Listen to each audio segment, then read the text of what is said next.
it comes to crafting culture and why I love helping organizations figure this stuff out, is because we still don't get it. And we're seeing that more and more with what we've been calling the Great Resignation. How many of you have changed jobs in the last 24 months? How many of you changed jobs because of better pay? How many of you changed jobs because you were fed up with management? How many have changed jobs because they said, we can't pay you no more? So a combination of things. But if you could go back to that organization, would you? Or would you want to move forward?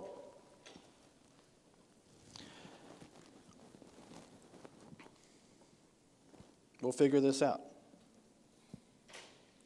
There we go. So employers are trying to decipher the best way to invest in resources that achieve two critical purposes: attracting and retaining the right talent, and evolving employee well-being to foster the right culture.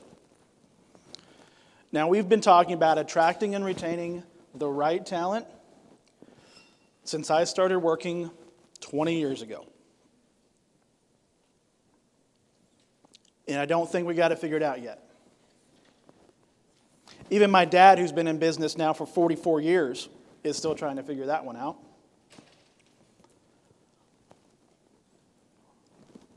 But it comes to culture is what drives this.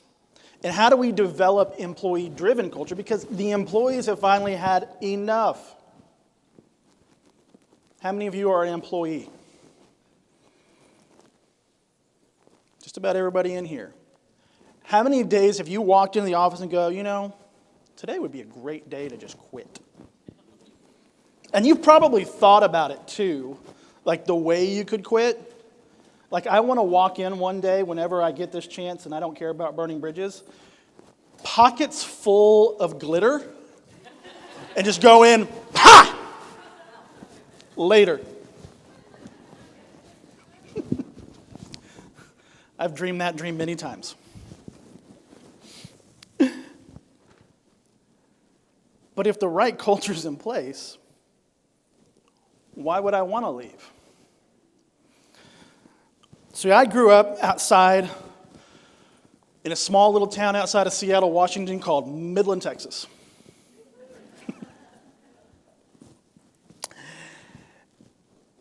And in Midland, Texas, there are 1,600 nonprofits. I mean, we're 5 hours from everybody else, so we kind of just said, screw it, we'll just take care of ourselves. But the other side of that coin is we have 1,600 nonprofits in one of the toughest environments when it comes to compensation. They have to compete against the oil and gas industry. And you can drop out of college and go work there for $80,000 a year. But why are there 1,600 nonprofits? Because people see something greater than themselves. Now, when it comes to what we're labeling the Great Resignation, a lot of that turnover and trying to tackle the turnover issue. So Price Waterhouse and Cooper said, hey, how many people are thinking about leaving in this report they did? And they said 1 out of every 5 employees who responded, out of 52,000 responses, said they were ready to quit and move someplace else in the next 12 months. So think about your workforce right now. If 20% of your workforce said, see you later this year, how does that affect your organization? And how do you stop it? I once had a client in West Texas that was in the construction industry. Their turnover rate for 1 year was 137%. I didn't think that was even possible. They were just turning over left and right. I wanted to label them a bakery for the amount of turnovers they made. But going back to Price Waterhouse and Cooper's report, of that 20% that said they'd leave, 71% said, well, for better pay. Now, if somebody offered you more money, would you take it? Maybe. How many of you played the lottery the other week? I mean, if you played it, you probably thought, if I was this lucky winner of $1.3 billion, y'all would never see my face ever again. I would be on some beach somewhere, margarita in hand, not a care in the world. But if compensation is the driving factor, what gives? Because money is just a finite resource. You can only give so much to somebody in pay. Why are they leaving? Well, that's what they're telling people, is that it's money. Because they don't want to tell you what they really feel, because they don't want to burn bridges. I'm sure you've probably said that before. I'm leaving for a better opportunity, instead of leaving saying, because you suck. To be honest. Well, there was another study done, and this one by MIT and Glassdoor, and the Glassdoor Culture 500, which had 1.4 million responses. Compensation ranked number 16 on that list. Number 1, toxic culture. Finish this statement. People don't quit companies, they quit their... Exactly. And usually that's the person who lets the culture become toxic. So, don't you know that you're toxic? I love that song.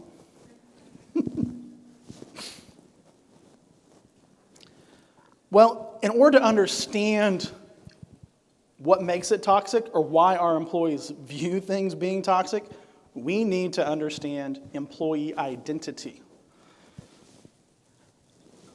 So there's 5 things to this, and it's got to start with, who do I trust? That base layer, that security.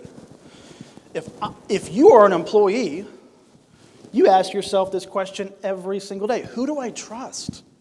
Trust is a hard thing to give out.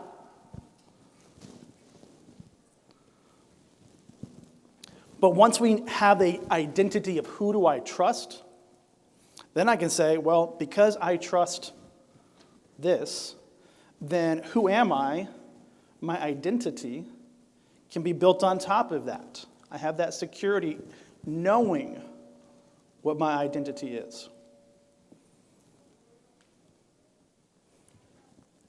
Then, who wants me?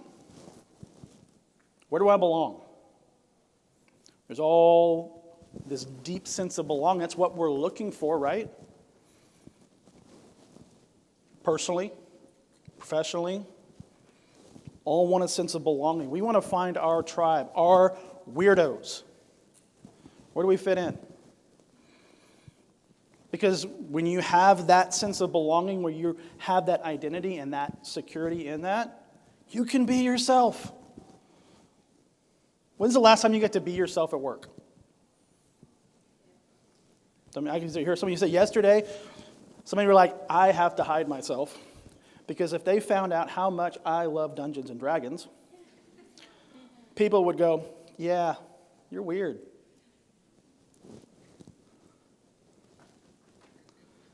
But do you get to do that? Like, do your people get to be themselves? Or are they just being what you tell them to be or what they expect you to be? Employees are smart. They'll figure out the game and they'll play the game, even if it's not the game they want to play. But once you have an idea of who you are as an employee, then what am I doing here? What's my purpose? How many of you truly understand what your purpose is? Now, one thing that's very important, and what I love talking to people about in other sessions, Purpose is not passion. You can be passionate about a lot of things, but it is not your purpose. Your purpose is unique to you based on the things that have happened to you that allow you to serve that world.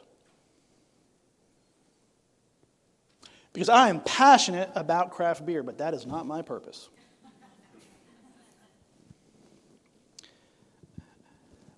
And then finally, what do I do well? What is that competence that I have because of all these things that build upon my security, my identity, my belonging, my purpose? This is how you develop people to operate at their peak. Unfortunately, we've got it upside down. We expect people to say, oh, because you're competent at this, you should do this. Because you're competent, this is where you must belong and this is your purpose. Here is your belonging. Here is your identity, and here is your security because of it. And all the weight is on what do I do well?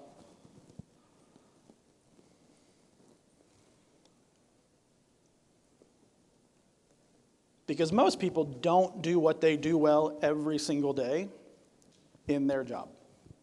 Because there are things that we have to do that we'd rather not. Right? But we're required. So how do we change that? How do we build employee-driven culture? It really kind of flows around three things. Developing leadership awareness, and anybody can be a leader. Not everybody has the title. Anybody can be the leader, and it's important that as leaders, that we have to understand our role as a leader. You can be a leader and contribute without being the manager.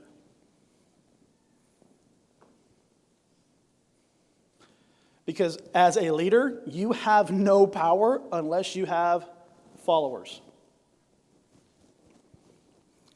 And to get followers, you need to learn how to communicate effectively. Ineffective communication sucks.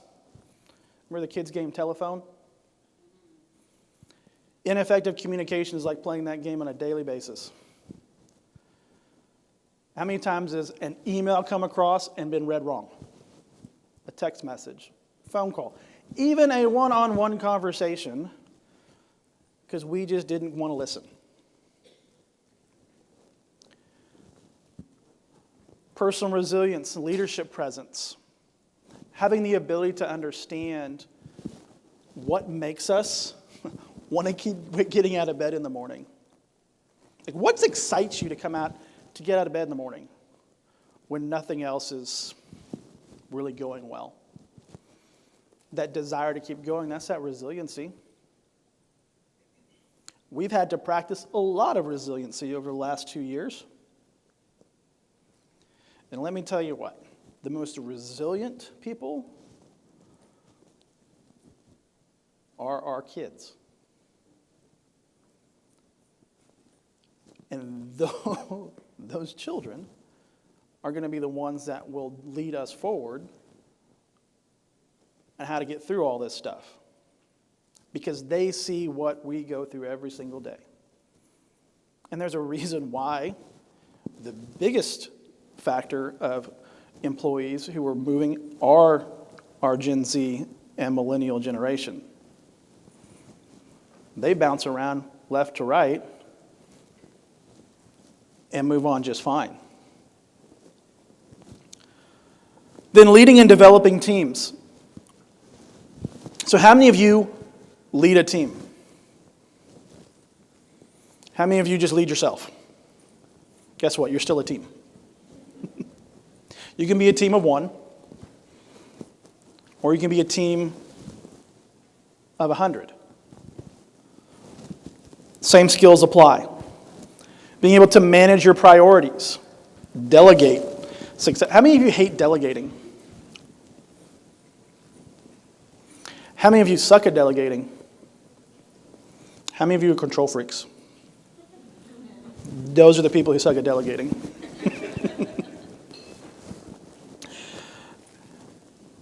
Okay, we still have to be able to interview and select the right talent because we want to bring good people on our teams, right? How many of you were in here for Rodney Klein's session? Just a few of you. He made a reference to former basketball star David Robinson. And if you don't know who David is, he's a two-time NBA champion for the San Antonio Spurs. Yes, go Spurs, go. Now, it would be nice if you could fill out a team of nothing but David Robinsons. But let's face it, the people on our team, some of them aren't that good. But we try to figure out how do we bring on the best. Because if we can bring on all the best, our job's easy. I'm just going to send it in. I don't have to do anything today. My team's going to take care of it. But that's not real life.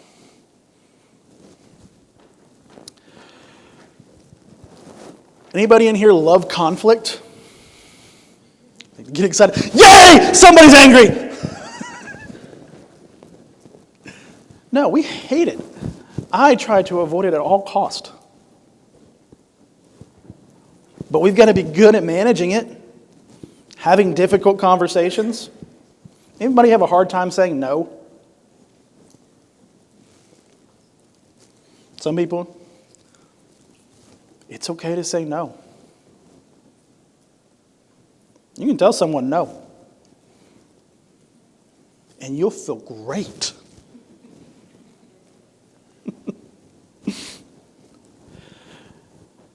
How many of you coach the people on your teams? How many of you just dictate to your teams? See, coaching requires effort in getting to know the people on your team. It requires pulling out the best of them. Whereas dictating is, hey, I need you to do this and this and this, and you've got this many days to do it. And if you don't do it, bad things will happen. Ethics. There's a lot of gray area, right, in HR? If it's not in the handbook, what do we do about it? Well, hopefully, when it comes to ethics, we can hold ourselves accountable, which allows us to expand our influence and reward the accountability of the people on our team who amplify that. When transition and change happens, it's ethics that drives it. When people started laying off everyone during the start of the pandemic, I remember having a conversation with a colleague, and I said, the way someone lays somebody off will be talked about. It doesn't matter if it's good or bad. The question is, if you're the one laying people off, what do you want them to say about you? Because if you handle it well, they'll talk well about you. And if you don't, they won't.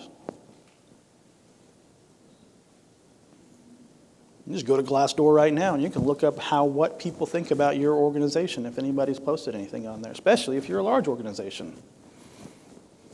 They'll tell you how they really feel. And ethics also helps us create a culture of engagement, trying to do the right things. Now,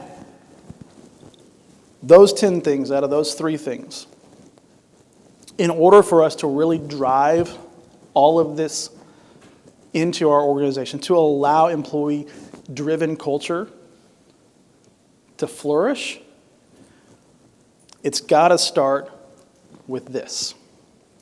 Teams work best when their team leader checks in with each team member each week. How many of you have one-on-one informal check-ins with your team? How many of you are going to go look up that Adobe thing that Steve talked about? Like, use that if you don't. Because here's the power of those one-on-one check-ins. And it doesn't have to be anything like, I need to ask these 3 questions every single week. It doesn't have to be in the same place. One of my favorite leaders, Tony Bridwell, when he was a chief people officer at Ryan, anytime he would go to an office of theirs to meet with the HR staff, the first thing they would do, and what makes Tony so amazing, is he knew exactly how far a walk it was from that office to the nearest Chick-fil-A. And they would walk to Chick-fil-A, and he would buy everybody on the team an iced tea. And then they would walk back and they would have conversations informally. Sometimes it would be the whole team. Sometimes it would just be one person on that team. And along the way, they would just have a normal conversation about what was going on in their life, in their job, and anything else that came to mind for Tony to get to know his team. And 4 years in a row that Tony was the chief people officer there, they were named a best place to work.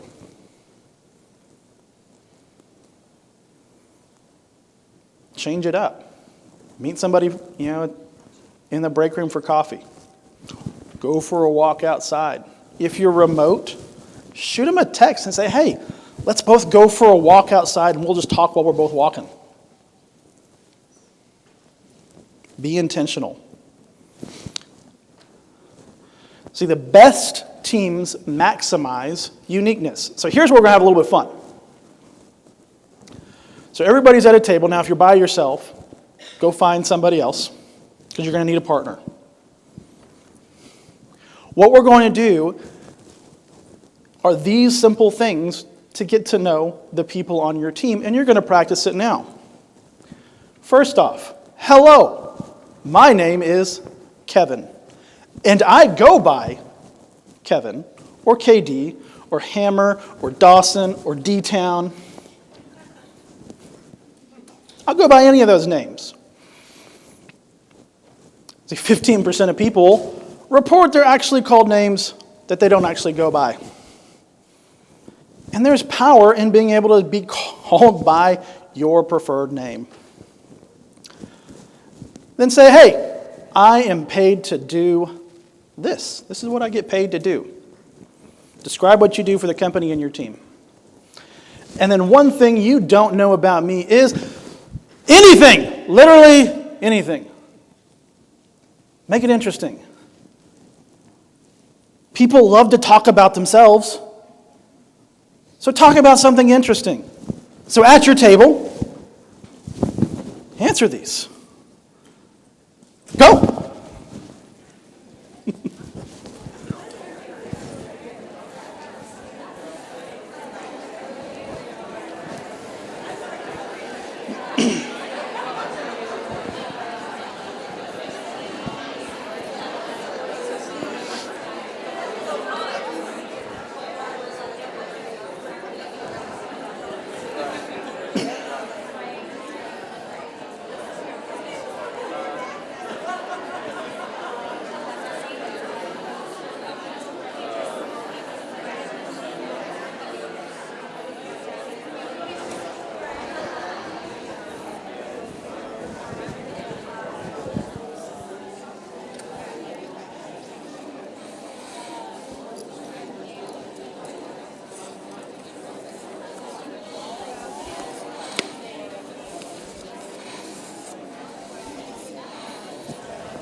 I'll give y'all one more minute.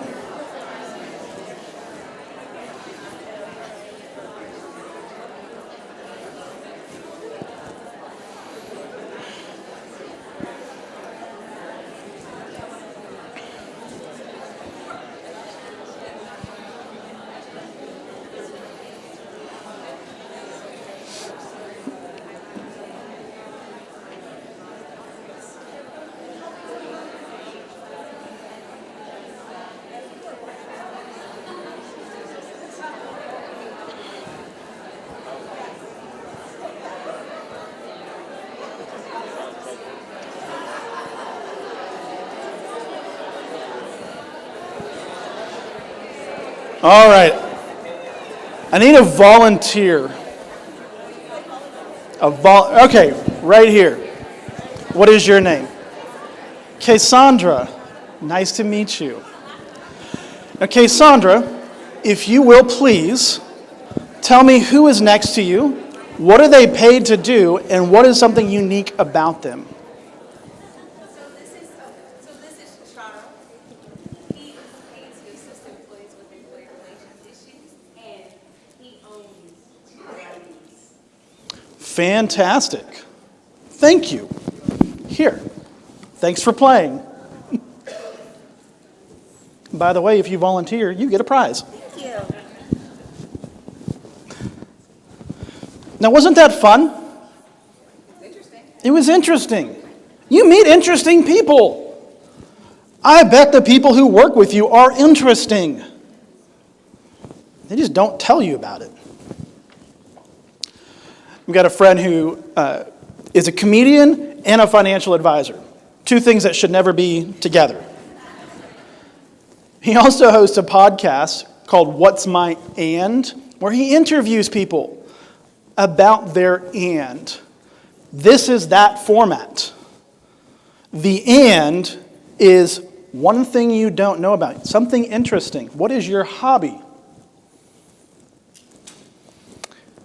So when you go downstairs here in a minute and mingle with everybody in the exhibit hall, instead of saying, my name is blank, and I'm a HR professional, try this. My name is blank, and I like blank.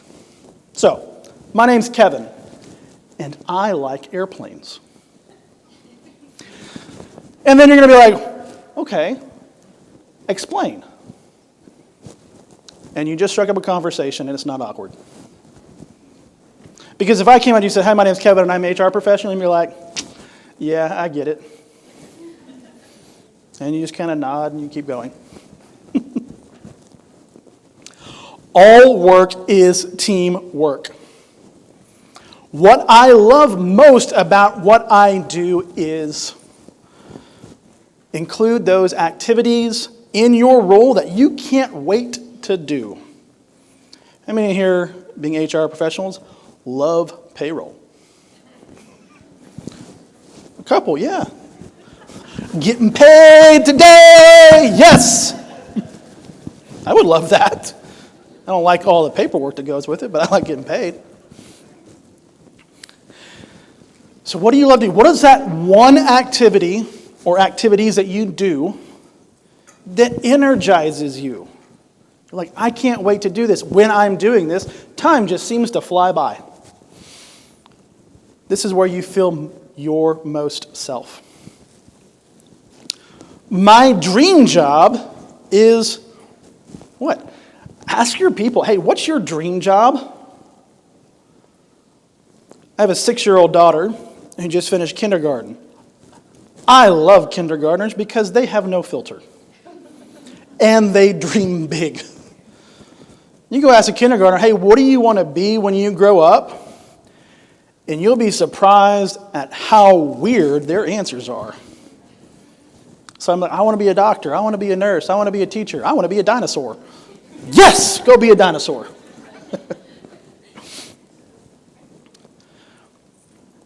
Now think about what is the best recognition you ever received. Now again, at your tables, I want you to answer these 3 questions. Because these 3 questions I want you, when you go back, to ask the people on your team. What I love most about what I do is, my dream job is, the best recognition I ever received was. Ready, go.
All right, one more minute.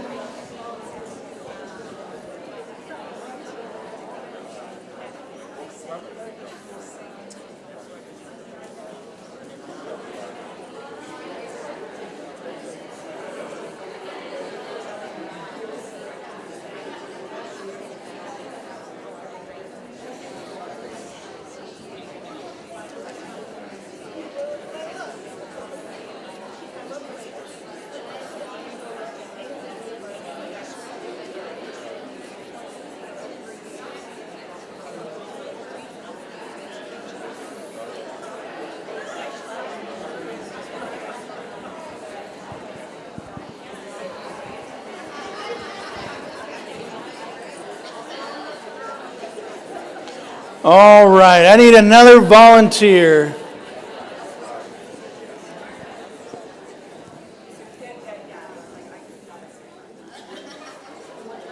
All right, do I need to voluntold someone? HR people, you get them to start talking, you can't get them to shut up. I know, I get it. It's a risk you take being a speaker. It's like dealing with teachers. You give them an activity to do and you lose all hope. All right, so what is your name? Kendra. Nice to meet you. So tell me, Kendra, what do you love most about what you do? I love making people happy. I'm in benefits, and so just knowing that when I help somebody, made their life easier, whatever I did. That's a great... She had to say that because I'm from her.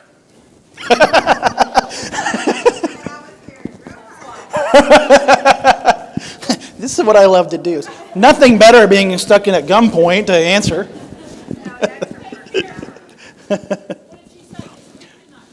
So, What I love most about my job is making other people happy. I'm in benefits, and so that can be really confusing for a lot of people. So knowing that I provide support, and I was able to help them in a difficult time. that's a great thing to help people. Benefits can be great and it can suck, especially when it doesn't work the way you want it to. What do you mean I got to pay all this money? All right. Thank you, Kendra. All right, another volunteer. Who's got the coolest dream job? I don't know if it's the coolest. I'd love to. I grew up on a ranch here in Central Texas, and somehow 10,000 acres. I might be able to make a living. I'd love to go back and just work as a farmer and cattle rancher. Hey, that's a great dream. That is a great dream. It's not my dream, but it's a great dream. Nobody. This is a dream. Nobody wakes up, that's what I want to do. No. Thanks so much. And lastly, you need a volunteer. Best recognition you ever received. Yes, ma'am. I'll go with, so we all decided to do the art book, by the way, because there's a whole lot of different aspects.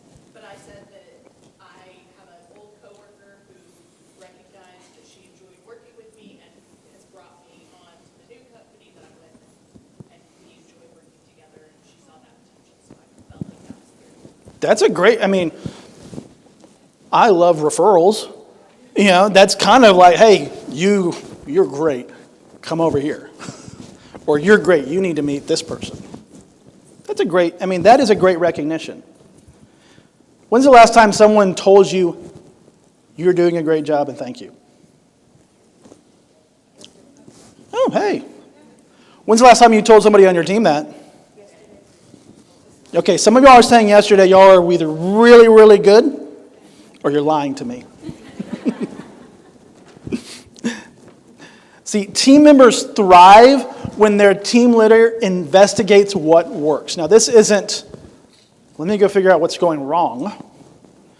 This is, let me figure out what's going right. Why is it going right? I had an old boss who loved the fact that I liked to be creative and think outside the box. He's like, I want you to picture what you're doing like you're driving a sports car.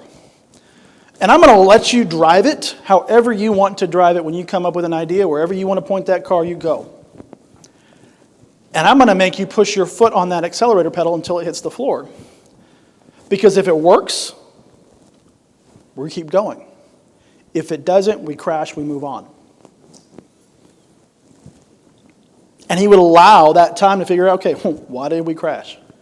Well, this didn't work. Okay, let's get back in the car and keep going. Let's try something else.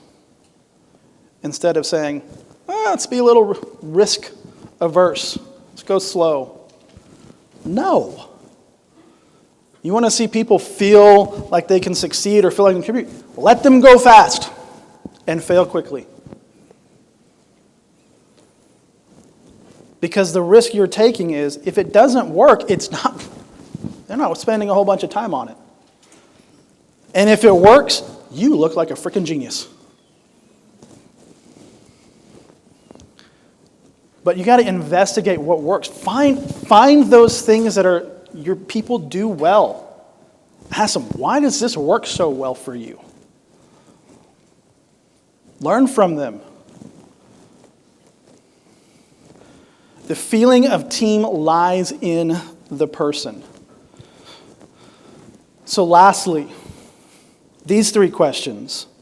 Please always come to me when and insert the thing you want people you would love for them to come to you for. What do you want people to think? Hey, you know what? I'm going to go talk to Karen. Not because she's a Karen, because she's really good at this. Or she really loves this.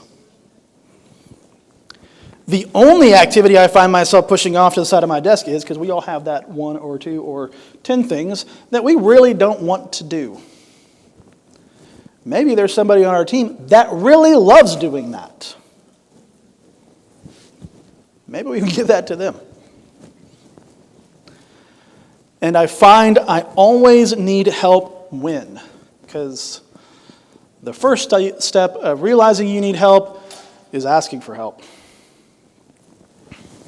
So again, this may not be so much with your tables because some of you may not work together. Some of you do. But ask yourself these questions. If someone could come to you what would that be? What would you love for people to recognize you as, this is the person I should ask for this? Actually talk about, you know what? I really don't like doing this. And you know what? I need help here. Because if you ask your team these questions, one, you're going to find out a little bit about them. What makes them unique? What makes them get out of bed in the morning? What energizes them? You may learn that there are some really interesting and cool people on your team. Even the introverts will want to talk about themselves when they get to talk about the things that they like. You'll learn that they want to contribute because these are the things that they're passionate about. You'll learn where you probably shouldn't put certain responsibilities on if they don't like them or they're not good at them. It's okay. And then find out where they need help. Because sometimes we're just too scared to admit that we need help.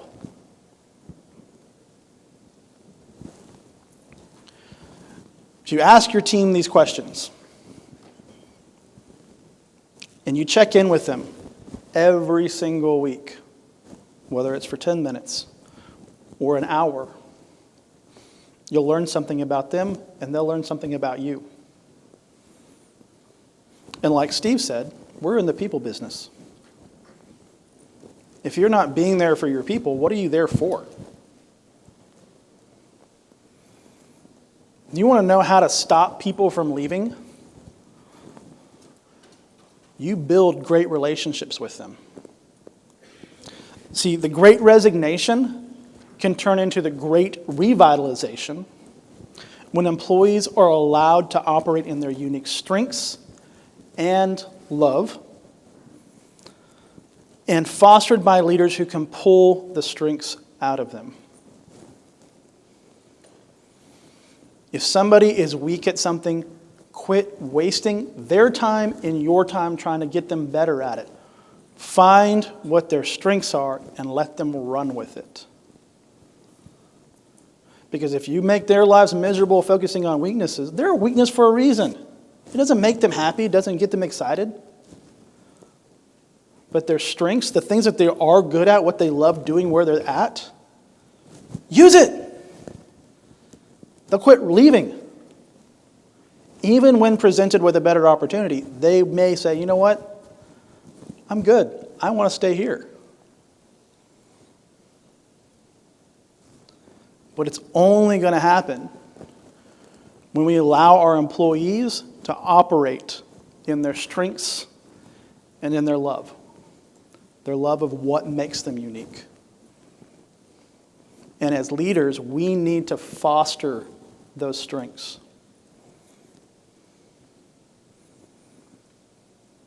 Or they'll be out the door.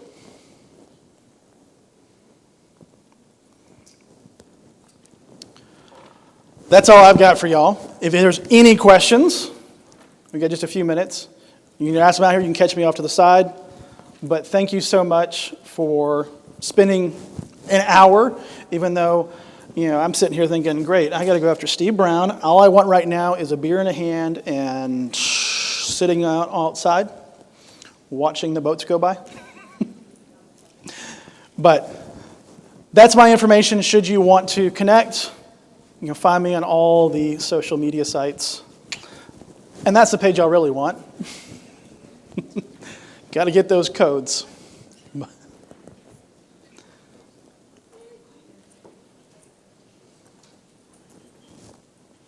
But thank you.